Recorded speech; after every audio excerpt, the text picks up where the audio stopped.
नमस्ते सबैजनामा। आज चाहिँ मैले हजुरहरूको माझमा एउटा यो फर्सीको खेतीको विषयमा हजुरहरूलाई म देखाउन गइरहेको छु र हेरिदिनुहोस्।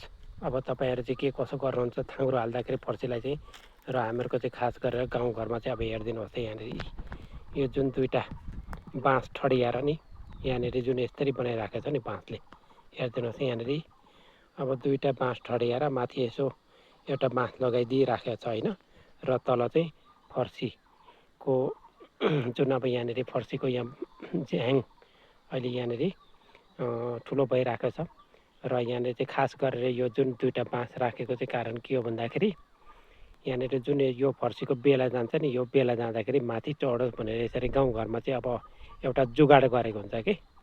र यो भिडियो हजुरहरूलाई कस्तो लाग्यो र कृपया तपाईँहरू चाहिँ कस्तो तरिकाले यसरी नै यो फर्सीको बेलालाई चाहिँ तपाईँहरूले चाहिँ थाङ्ग्रो हाल्नुहुन्छ, र कृपया हजुरहरूले कमेन्ट गरिदिनु होला। मेरो भिडियो मन पर्यो भने धेरैभन्दा धेरै सेयर गरिदिनु होला, लाइक कमेन्ट गरिदिनु नबिर्सिदिनु होला भन्दै अहिलेलाई यो मेरो सानो भिडियो क्लिप्सलाई यहीँ म अन्त गर्न चाहन्छु।